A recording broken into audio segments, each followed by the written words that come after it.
and welcome back to the Hot Lap. We are talking Lewis Hamilton and the latest news with him and Ferrari. A couple of interesting things, such as when is Lewis Hamilton going to start for Ferrari? We may have a few clues when we look to his last switch. Also, we've got Terry Boutsen saying Hamilton is not going to win any titles with Ferrari, at least in his opinion. Yep, big hair man there. I googled him, massive hair, really quite fantastic. Vasser also shuts down Hamilton talk at the Suzuka, one of his, the Suzuka press conference. So let's get into Hamilton's latest, interview tidbit, what you like, about when he's going to start with Ferrari, and he's making a fresh declaration as his Mercedes struggles continue. Now with this Mercedes struggle, you've got to think he's going to have one eye on that Ferrari, but he has said he's not distracted. And he's also admitted he's unsure if Mercedes are going to allow him to work with Ferrari before the end of this season, before the F1 2020. It says before the F1 2025 season. I think technically that's going to begin in January, the 1st of January 2025. Now, Hamilton's long and successful association with Mercedes since 2013 is going to come to an end. We all know that. So the announcement, as we know, rocked the world of Formula One, one of the biggest news stories potentially ever in terms of driver transfers, and it was confirmed so early that Hamilton faces what is the unusual prospect of having to spend the entire season knowing he's leaving Mercedes for Ferrari. Something similar that Alonso did in his 2006 campaign, where he did win the title, but we all knew when he started that campaign he was going to McLaren for 2007. Maybe he regrets doing that now, but there we go.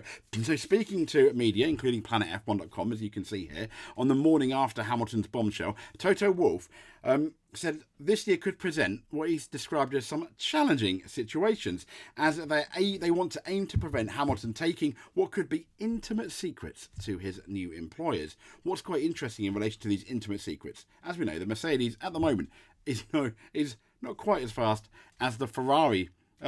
So maybe they shouldn't be too worried about those secrets just yet. Maybe I'm just being a bit harsh, but it's not uncommon for drivers to be released early from their existing contracts ahead of their big winter moves, with Hamilton's former title rival Sebastian Vettel freed from his Red Bull deal to test at Ferrari.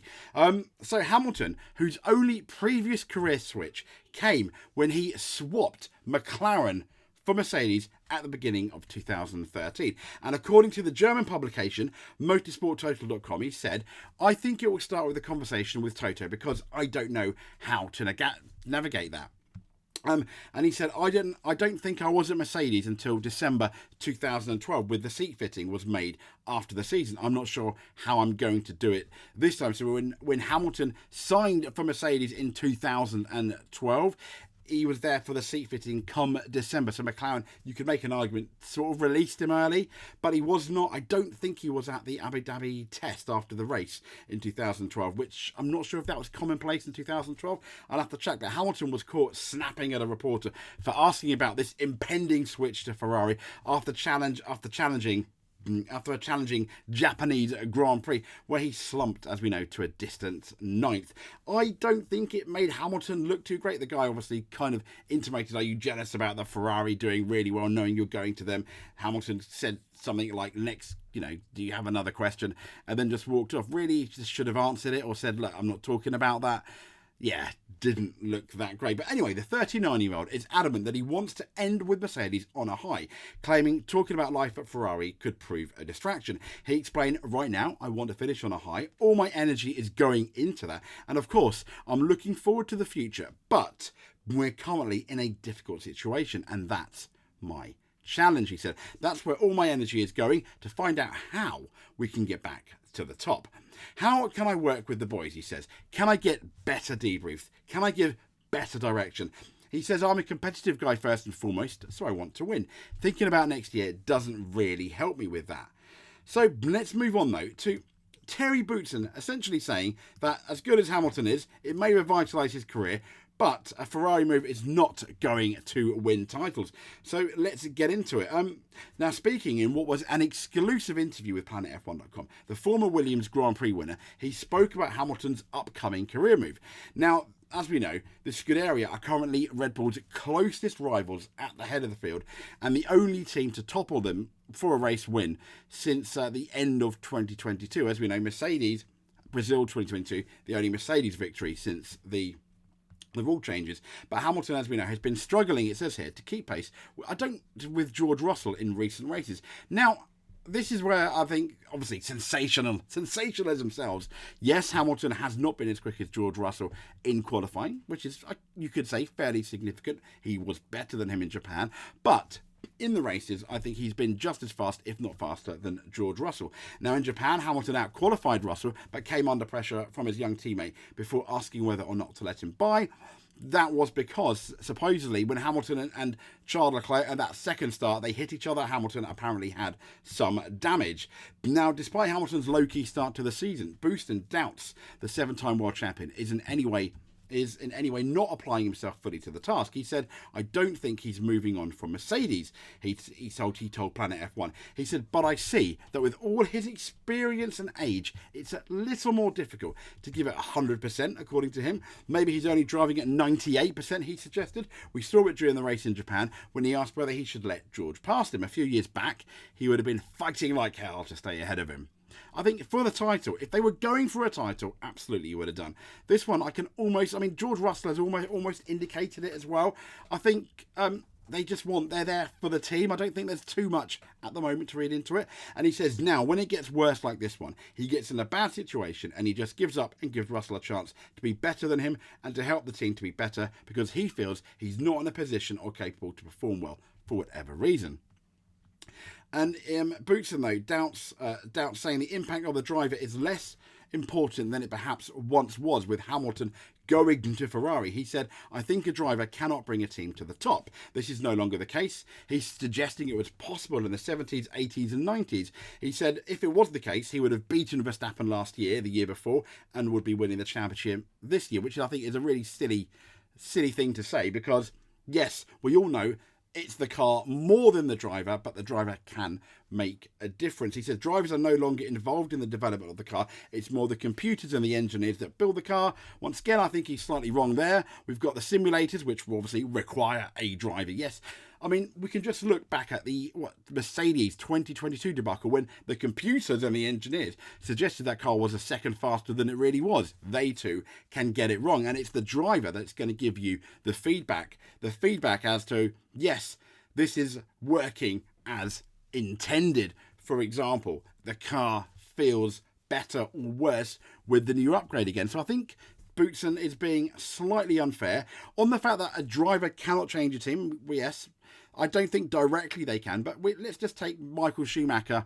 Yes, it was in the 90s, going to Ferrari. Yes, he was the best driver at the time. However, he brought with him Ross Brawn, he brought with him Rory Byrne, and John Todd. They all got on really well, and it was that strength of friendship, I think, that put Ferrari through their really successful 2000 to 2004 titles. That's certainly something that Lewis Hamilton could do, is bring across really, really good engineers, bring across very attractive staff at Ferrari in relation to making that car better. That's something he can do, although as a driver in the car there's only certain things you can do. Outside, I do feel there's a lot more you can do. So I think Boutsen's being slightly unfair to modern drivers. He said, but to be the driver to bring Ferrari to this level, I don't see that. He says if Ferrari goes back to that level, it's because they make a car that is capable of winning and joining Ferrari at the end of this year. How much time will he have to build the team around him to build the car?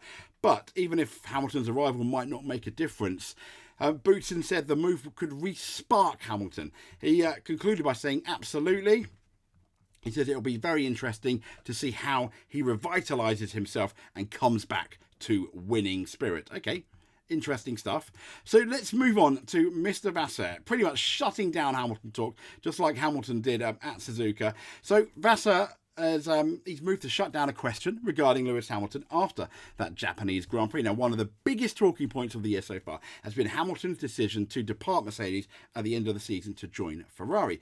It's been a much discussed topic, and following Suzuka last week, as we know, Hamilton was a bit displeased, but shortly afterwards, in terms of Ferrari questions, Vasser also shut somebody down. Ferrari, as we know, scored its 5th podium of the year in Japan with the great Carlos Sainz, doing absolute gangbusters at the moment. The Spaniard is enjoying in his final season, arguably his best start, one of his best starts of the season, in his final season with the Italian squad. As we know, Lewis Hamilton is replacing him. Sainz is currently unemployed. So Sainz run to his third podium in 3 races. A reporter began to question Vasser with talk of an alternative reality where you hadn't already signed Lewis for 2025. However, Vasser promptly cut them off. He said, "We have the same question each weekend," he said. "Do a copy and paste of my reply last week. Next one." Now, all this talk about Sainz, he is doing so well. Right now, as of the 9th of April 2024, would I choose a Sainz or a Hamilton for my team? I'll still choose a Lewis Hamilton. He's all that marketing, all the sponsors like him. People, as I just suggested, might want to come to the team because of him, because he is one of the best drivers. Now, if this Hamilton rut, for example, as some people want to say, continues halfway through the season, then maybe we can talk about it again. The same with Carlos Sainz. If this domination of Charles Leclerc continues going into, as we get towards the first half of the season, then maybe, once again, we can have a talk. One swallow does not make a summer, but nor does 3. As I said, Leclerc, this is not making 2 excuses. He had engine issues, he had issues, braking issues in Bahrain.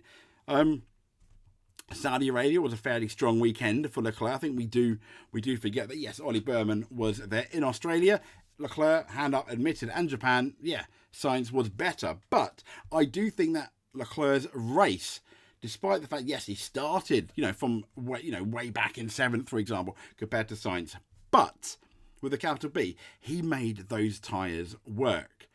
He made that one stop work. That's something Mercedes couldn't do. Could Carlos Sainz have done that? We will never know. But I think that was arguably Leclerc's strongest race performance this year. So I think that would have given him a lot of confidence, and we go into China. So that's going to be quite interesting because we haven't been to China since 2019. So watch this space. Also, if you want to watch more, please subscribe. That would be great. Give us a massive smile. Just you guys watching it or making it to the end is great as well. But if you like or subscribe, in our eyes, you're definitely a champion. We will speak to you soon. Stay tuned at the Hot Lap for more Motorsport F1 news. Thank you.